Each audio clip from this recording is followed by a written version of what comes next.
Hi hello ಸ್ನೇಹಿತರೆ, ನಮಸ್ಕಾರ. ಎಲ್ರಿಗೂ ಕೂಡ welcome back to your my channel ಸ್ನೇಹಿತರೆ. ಹಾಗಿದ್ರೆ ಸ್ನೇಹಿತರೆ, ನಿಮಗಾಗಿ ಇವತ್ತಿನ ವಿಡಿಯೋದಲ್ಲಿ ತುಂಬಾ ಯೂಸ್ಫುಲ್ ಆಗುವಂಥ ಈ ಹೇರ್ ಪ್ಯಾಕ್ ತೊಗೊಂಡು ಬಂದಿದ್ದೀನಿ. ಹಾಗಿದ್ರೆ ಸ್ಕಿಪ್ ಮಾಡದೆ ಎಂಡ್ವರೆಗೂ ನೋಡಿದವರಿಗೆಲ್ಲರೂ ಕೂಡ ವಿಡಿಯೋ ಇಷ್ಟ ಆದರೆ ಹಾಗೆ ನಿಮ್ಮ ಫ್ಯಾಮಿಲಿ ಫ್ರೆಂಡ್ಸ್ಗೆ ಶೇರ್ ಮಾಡ್ಬೋದು ಸ್ನೇಹಿತರೆ. ಇವಾಗ ನೋಡಿ, ನಾನು ಇದು ನೀರು ಸೋದಿಸ್ಕೊಂಡು ತೊಗೊಂಡ್ರಂಥ ನೀರು ತುಂಬಾ ಕಲರ್ ಬಿಟ್ಕೊಂಡಿರೋಂಥದ್ದಲ್ವ. ಹಾಗಿದ್ರೆ ನಿಮ್ಮ ಬಿಳಿ ಕೂದಲಲ್ಲಿ ತುಂಬಾ ನ್ಯಾಚುರಲ್ ರೀತಿ ನೀವು ಕೂಡ ಇದರಿಂದ ಕಪ್ಪು ಮಾಡ್ಕೋಬೋದು. ಅದು ಯಾವ ಥರವಾಗಿ ಅಂತ ಹೇಳ್ತೀನಿ ಸ್ನೇಹಿತರೆ. ಇವಾಗ ನೋಡಿ, ಜಾಸ್ತಿ ಜನರಿಗೆ ಏನಾಗುತ್ತೆ, ನೀವು ಎಷ್ಟೇ ಮನೇಲಿರುವಂಥ ನ್ಯಾಚುರಲ್ ಕಲರ್ ಮಾಡಿದ್ರು ಕೂಡ ಅವ್ರು ಹಚ್ಚೋದಕ್ಕೆ ಹೋಗೋಲ್ಲ. ಅವ್ರಿಗೆ ಯಾಕಂದರೆ ಕೆಮಿಕಲ್ ಇರುವಂಥ ಹೇರ್ ಪ್ಯಾಕ್ಗಳು ಹಚ್ಚಿ ರೂಢಿ ಇರುತ್ತೆ. ಹಾಗಾಗಿ ಅವರಿಗಾಗಿ ಹೇಳ್ತಾ ಇದ್ದೀನಿ ನೋಡಿ, ನೀವೇನು ಮಾಡ್ತೀರಾ, ಕೆಮಿಕಲ್ ಇರುವಂಥ ಹೇರ್ ಪ್ಯಾಕ್ಗಳು ಹಾಗೆ ಹಚ್ಚಿಬಿಡ್ತೀರಾ. ಆ ರೀತಿ ಹಚ್ಚೋದಕ್ಕೆ ಹೋಗಬೇಡಿ. ಹಾಗಾದರೆ ನೀವು ಕೂಡ ನ್ಯಾಚುರಲ್ಗೆ ಕೆಮಿಕಲ್ ಇರುವಂಥ ಹೇರ್ ಪ್ಯಾಕ್ಗಳಿಗೆ ಏನೆಲ್ಲ ಮಿಕ್ಸ್ ಮಾಡಿ ನಾವು ಹಚ್ಕೋಬೋದು, ನಮ್ಮ ಕೂದಲು ಜಾಸ್ತಿ ದಿನಗಳ ಕಾಲ ಕಪ್ಪು ಮಾಡ್ಕೋಬೋದು ಅಂತ ತೋರಿಸ್ತೀನಿ. ಹಾಗಿದ್ರೆ ವಿಡಿಯೋ ಇಷ್ಟ ಆದರೆ ನಮ್ಮ ವಿಡಿಯೋಗೂ ಕೂಡ ಲೈಕ್ ಕೊಡಿ, ಸಬ್ಸ್ಕ್ರೈಬ್ ಮಾಡಿ, ಶೇರ್ ಮಾಡಿ ಅಂತ ಕೇಳ್ಕೊತೀನಿ. ಇವಾಗ ನೋಡ್ತಾ ಇರ್ಬೋದು, ನಾನು ತಲೆಗೆ ಹಚ್ತಾ ಇದ್ದೀನಿ. ನೀವು ನೋಡ್ತಾ ಇರ್ಬೋದು, ಯಾರೇ ಇರಲಿ, ಜೆಂಟ್ಸ್ ಇರಲಿ, ಲೇಡೀಸ್ ಇರಲಿ, ಎಲ್ರಿಗೂ ಕೂಡ ಯೂಸ್ ಮಾಡ್ಕೋಬೋದು. ಹಾಕಿದರೆ ಎಷ್ಟೇ ಬಿಳಿ ಕೂದಲಿದ್ರೂ ಕೂಡ ನಾವು ನ್ಯಾಚುರಲ್ ರೀತಿ ಅದು ಕೂಡ ಕಪ್ಪು ಮಾಡ್ಕೋಬೋದು ಅಂತ ತೋರಿಸ್ತಾ ಇದ್ದೀನಿ. ಹಾಗಿದ್ರೆ ನೋಡೋಣ ಬನ್ನಿ, ಯಾವ ರೀತಿ ನಾನು ತಲೆಗೆ ಹೇರ್ ಪ್ಯಾಕ್ ಹಚ್ತಾ ಇದ್ದೀನಲ್ಲ, ಇದು ಯಾವ ರೀತಿ ನಾನು ಮಿಕ್ಸ್ ಮಾಡಿದ್ದೀನಿ ಅಂತ ಇವತ್ತಿನ ವಿಡಿಯೋ ಮೂಲಕ ತೋರಿಸ್ತಾ ಇದ್ದೀನಿ. ಈ ಥರ ಕೂಡ ನೀವು ಮಿಕ್ಸ್ ಮಾಡಿ ಹಚ್ಕೋಬೋದು. ಹಾಗಿದ್ರೆ ಮಾಡುವಂಥ ವಿಧಾನ ಕೂಡ ನೋಡಿಬಿಡಿ. ನಾನು ಇದಕ್ಕೆ ಫಸ್ಟಿಗೆ ಒಂದು ಸ್ಟೋವ್ ಹಚ್ಕೊಂಡು ಒಂದು ಬಾಣಲಿ ಇಟ್ಕೊಂಡಿದ್ದೀನಿ. ಆ ಬಾಣಲಿಯಲ್ಲಿ ನಾನು ಇವಾಗ ಲೋಟದ ಅಳತೆಯಿಂದ 1 ಲೋಟದಷ್ಟು ನೀರು ಹಾಕ್ತಾ ಇದ್ದೀನಿ. ಸ್ವಲ್ಪ ದೊಡ್ಡ ಲೋಟದಷ್ಟೇ ತೊಗೋಬೋದು. ಇವಾಗ ಅದಕ್ಕೆ ಒಂದು ದೊಡ್ಡ ಲೋಟದಷ್ಟು ನೀರು ಹಾಕಿರ್ತೀವಲ್ವ, ಆ ಲೋಟಕ್ಕೆ ನಾನು ಇವಾಗ 1 ಟೇಬಲ್ ಸ್ಪೂನಷ್ಟು ನೋಡಿ ನಾನು ಟೀ ಪುಡಿ ಹಾಕ್ತಾ ಇದ್ದೀನಿ. ದೊಡ್ಡ ಸ್ಪೂನಿಂದ 1 ಸ್ಪೂನಷ್ಟು ಹಾಕೋಬೋದು. ನಿಮ್ಮ ಮನೇಲಿ ಯಾವುದೇ ಟೀ ಪುಡಿ ಯೂಸ್ ಮಾಡಿದ್ರು ಕೂಡ ಅದು ನೀವು ಯೂಸ್ ಮಾಡ್ಕೋಬೋದು. ಅದು ಇದು ಅಂತ ಏನಿಲ್ಲ, ನೀವು ಯಾವುದು ಯೂಸ್ ಮಾಡ್ತಿರಲ್ಲ ಅದರಿಂದನೇ ಮಾಡ್ಕೊಳ್ಳಿ. ಹಾಗೆ ನೋಡಿ, 1 ಸ್ಪೂನಷ್ಟು ಟೀ ಪುಡಿ ಹಾಕಿದ್ದೀನಲ್ವ, ಚೆನ್ನಾಗಿ ಕುದಿಯೋದಕ್ಕೆ ಬಿಡಬೇಕು. ಎಷ್ಟು ಚೆನ್ನಾಗಿ ಕುದಿಸ್ಕೊಳ್ತೀವಿ ಆವಾಗ ಏನಾಗುತ್ತೆ ಅಂದರೆ ಕಲರ್ ಚೆನ್ನಾಗಿ ಬಿಟ್ಕೊಳ್ತಾ ಬರುತ್ತೆ.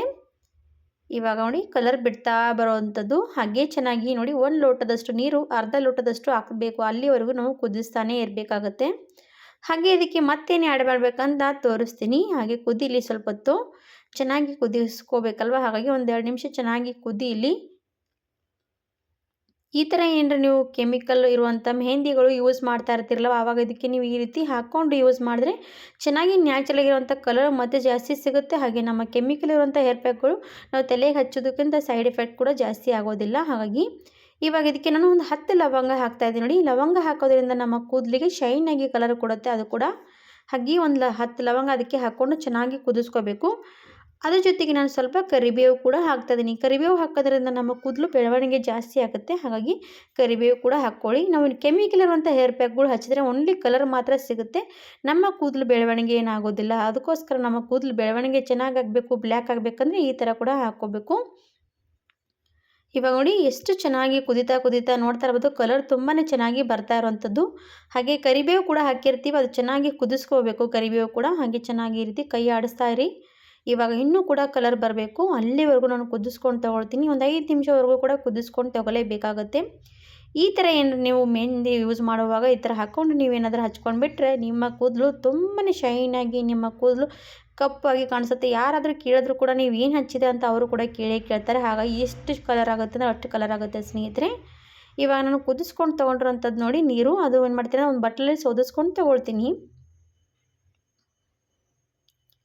ಇವಾಗ ನೋಡಿ, ಒಂದು ಚಾಳನಿಯಿಂದ ಬಟ್ಲಲ್ಲಿ ಸೋದಿಸ್ಕೊಂಡು ತೊಗೊಂಡಿದ್ದೀನಿ. ಇವಾಗ ನೋಡಿ ಕಲರ್ ನೋಡಿ, ಅದರಲ್ಲಿ ಲವಂಗ ಹಾಕಿರ್ತೀವಿ, ಟೀ ಪುಡಿ ಹಾಕಿರ್ತೀವಿ, ಅದರಿಂದ ಕಲರ್ ತುಂಬಾ ಚೆನ್ನಾಗಿ ಬರುತ್ತೆ. ನಿಮ್ಮ ಕೂದಲು ಕಪ್ಪು ಕೂಡ ಆಗುತ್ತೆ, ಕೆಂಪು ಶೈನಿಂಗು ಕೂಡ ಬಿಡುತ್ತೆ ಸ್ನೇಹಿತರೆ, ಈ ಥರ ನೀವು ನೀರು ಯೂಸ್ ಮಾಡೋದ್ರಿಂದ.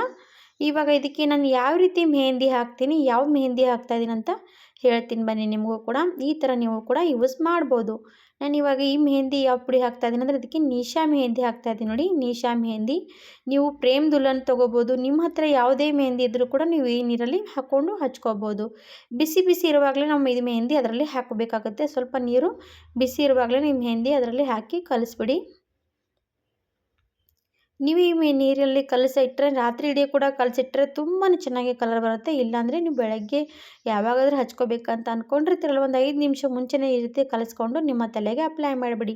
ಈ ರೀತಿ ಅಪ್ಲೈ ಮಾಡಿದ್ರೆ ಕೆಮಿಕಲ್ ಇರುವಂಥ ಹೇರ್ ಮೆಹಂದಿಗಳು, ಎಷ್ಟೇ ಕಲರ್ ಇರುವಂಥ ಮೆಹಂದಿ ಇರಲಿ, ಅದು ಏನು 15ರಿಂದ 1 ತಿಂಗಳವರೆಗೂ ಕೂಡ ಅಷ್ಟೇ ಮಾತ್ರ ನಮ್ಮ ತಲೆಗೆ ಕೂತ್ಕೊಳ್ಳುತ್ತೆ. ಈ ರೀತಿ ಏನಾರ ಹಚ್ಕೊಂಡು ಬಿಟ್ಟರೆ 5 ತಿಂಗಳವರೆಗೂ ಕೂಡ ನಿಮ್ಮ ತಲೆಯಿಂದ ಕಲರ್ ಹೋಗೋದಿಲ್ಲ ಸ್ನೇಹಿತರೆ. ಹಾಗಾದರೆ ಟ್ರೈ ಮಾಡ್ಬೋದು ನೀವು ಕೂಡ. ಇವಾಗ ನೋಡಿ ಪೂರ್ತಿ ಚೆನ್ನಾಗಿ ಕಲಿಸ್ಕೋಬೇಕು. ಒಂದು ಸ್ವಲ್ಪ ಕೂಡ ಗಂಟು ಥರ ಇರಬಾರ್ದು ಅದರಲ್ಲಿ. ಹಾಗಾಗಿ ನಾನು ಚೆನ್ನಾಗಿ ಕಲಿಸ್ತಾ ಇದ್ದೀನಿ. ಕಲಿಸ್ತಾ ಇರುವಾಗ ನೋಡ್ತಾ ಇರ್ಬೋದು ಕಲರ್ ಕೂಡ ಬಿಡ್ತಾ ಇರಬಾರುವಂಥದ್ದು, ಕೆಂಪಗಾಗ್ತಾ ಇರೋದು. ನಾನು ಇವಾಗ ನಿಶಾ ಮೆಹಂದಿ ತೊಗೊಂಡಿರೋಂಥದ್ದು ಬ್ಲ್ಯಾಕ್ ಮೆಹಂದಿ ತೊಗೊಂಡಿದ್ದೀನಿ. ಹಾಗಿದ್ರೆ ಸ್ವಲ್ಪ ಬ್ಲ್ಯಾಕ್ ಮತ್ತು ಕೆಂಪು ಎರಡೂ ಕೂಡ ಮಿಕ್ಸ್ ಆದಮೇಲೆ ತುಂಬಾ ಶೈನಿಯಾಗಿ ಕಾಣಿಸುತ್ತೆ ನಮ್ಮ ಕೂದಲು. ಇವಾಗ ನೋಡಿ ನಾನು ಕಲಿಸ್ಕೊಂಡು ತೊಗೊಂಡು ಒಂದು 5 ನಿಮಿಷದವರೆಗೂ ಮಾತ್ರ ಇಡ್ತೀನಿ ತಣ್ಣಗಾಗೋದಕ್ಕೆ. 5 ನಿಮಿಷ ತಣ್ಣಗಾದ್ಮೇಲೆ ನಾವು ತಲೆಗೆ ಹಚ್ಕೋಬೇಕು. ಇವಾಗ ನೋಡಿ ಅವಾಗಿನಕ್ಕಿಂತ ಇವಾಗ ಸ್ವಲ್ಪ ಸ್ವಲ್ಪ ಕಲರ್ ಚೇಂಜ್ ಆಗ್ತಾನೆ ಬರ್ತಾ ಇರುತ್ತೆ. ಈ ಥರ ಇರುವಾಗ ನಾವು ಸ್ವಲ್ಪ ತಣ್ಣಗಾದ್ಮೇಲೆ ನಮ್ಮ ತಲೆಗೆ ಹಚ್ಚೋಣ ಬನ್ನಿ. ಇವಾಗ ನೋಡಿ ಜೆಂಟ್ಸ್ಗಾಗಲಿ ಲೇಡೀಸ್ಗಾಗಲಿ ಎಲ್ಲರೂ ಕೂಡ ಯೂಸ್ ಮಾಡ್ಬೋದು ಅಂತ ಹೇಳಿದ್ದೀನಲ್ವ. ನಾನು ಇವಾಗ ಜೆಂಟ್ಸ್ಗೆ ಹಚ್ತಾ ಇದ್ದೀನಿ ಅಂತ ತೋರಿಸ್ತಾ ಇದ್ದೀನಿ. ಈ ರೀತಿ ಪೂರ್ತಿ ತಲೆಯೆಲ್ಲ ನೋಡಿ ಆವಾಗಿನಕ್ಕಿಂತ ಇವಾಗ ಮತ್ತೆ ಸ್ವಲ್ಪ ಕಲರ್ ಬರ್ತಾ ಹೋಗುತ್ತೆ. ಯಾಕಂದರೆ ಅದು ಬ್ಲ್ಯಾಕ್ ಮೆಹಂದಿ ಅಲ್ವಾ, ಹಾಗಾಗಿ ಕಲರ್ ಬಿಡ್ತಾ ಬರುತ್ತೆ. ನಾನು ಇವಾಗ ತಲೆಗೆ ಅಪ್ಲೈ ಮಾಡ್ತಾ ಇದ್ದೀನಿ ನೋಡಿ. ಬ್ರಷಿನ ಸಹಾಯದಿಂದ ನಿಮ್ಮ ತಲೆ ಪೂರ್ತಿ ಹಚ್ಕೊಂಡ್ಬಿಡಿ. ಕೈಯಿಂದ ಹಚ್ಚಿದ್ರೆ ಕೈ ಎಲ್ಲ ಪೂರ್ತಿ ಕಪ್ಪಗಾಗ್ಬಿಡುತ್ತೆ. ಹಾಗಾಗಿ ಬ್ರಷಿನಿಂದನೇ ಹಚ್ಕೊಂಡ್ಬಿಡಿ. ಎಲ್ಲೆಲ್ಲಿ ಬಿಳಿ ಕೂದಲು ಜಾಸ್ತಿ ಇದೆ ಅಲ್ಲೆಲ್ಲ ಕೂಡ ಹಚ್ಕೋಬೇಕು. ಈ ಥರ ಹಚ್ಕೊಂಡು 1 ಅವರ್ 2 ಅವರ್ ಅಷ್ಟು ಬಿಟ್ಕೊಂಡು ನೀವು ತಲೆ ಸ್ನಾನ ಮಾಡ್ಕೊಂಡ್ಬಿಡಿ. ಶಾಂಪು ಮಾತ್ರ ಯೂಸ್ ಮಾಡಬಾರ್ದು. ಯಾವುದೇ ಕೆಮಿಕಲ್ ಇರುವಂಥ ಮೆಹಂದಿಗಳು ನೀವು ಹಚ್ಚಿದ ತಕ್ಷಣ ಶಾಂಪು ಯೂಸ್ ಮಾಡಬಾರ್ದು. 1 ದಿವಸ 2 ದಿವಸ ಬಿಟ್ಕೊಂಡು ನೀವು ಶಾಂಪು ಹಚ್ಕೊಂಡ್ರೆ ನಿಮ್ಮ ತಲೆಯಲ್ಲಿ ಇರುವಂಥ ಮೆಹಂದಿ ಜಾಸ್ತಿ ದಿನಗಳ ಕಾಲ ಹಾಗೆ ಬರುತ್ತೆ. ಜಾಸ್ತಿ ದಿನಗಳ ಕಾಲ ಇರಬೇಕಂದ್ರೆ ನಮ್ಮ ತಲೆ ಕೂಡ ಜಾಸ್ತಿ ವಾಶ್ ಮಾಡಬಾರ್ದು. ವಾಶ್ ಮಾಡೋದ್ರಿಂದ ನಮ್ಮ ಕೂದಲಿಗೆ ಕಲರ್ ಎಲ್ಲ ಕೂಡ ಹೋಗ್ತಾ ಬರುತ್ತೆ. ಹಾಗಾಗಿ ಈ ರೀತಿ ಟಿಪ್ಸ್ ನೀವು ಕೂಡ ಫಾಲೋ ಮಾಡಿ. ನಿಮ್ಮ ಕೂದಲಿಗೆ ಜಾಸ್ತಿ ದಿನಗಳ ಕಾಲ ನಿಮ್ಮ ಕೂದಲು ಕಪ್ಪಾಗಿರುತ್ತೆ. ಇವಾಗ ನೋಡಿ ಮೆಹಂದಿ ಹಚ್ಚಿದ ತಕ್ಷಣ ಈ ರೀತಿ ಬಾಚಣಿಗೆಯಿಂದ ಬಾಚಿಕೊಂಡ್ರೆ ಎಲ್ಲ ಕಡೆ ಚೆನ್ನಾಗಿ ಕೂತ್ಕೊಳ್ಳುತ್ತೆ. ಹಾಗಿದ್ರೆ ಇವತ್ತಿನ ವಿಡಿಯೋ ಇಷ್ಟ ಆದರೆ ಲೈಕ್ ಮಾಡಿ, ಸಬ್ಸ್ಕ್ರೈಬ್ ಮಾಡಿ, ಶೇರ್ ಮಾಡಿ. ಧನ್ಯವಾದ.